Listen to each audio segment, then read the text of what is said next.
స్మృతులే బతుకై గడిపా ప్రతి పూట నిన్నగా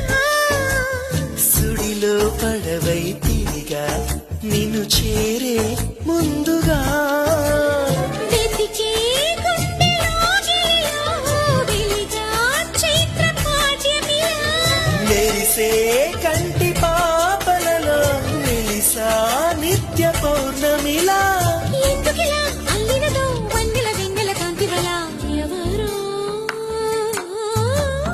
ఎవరో రావాలి అనువాస నేడు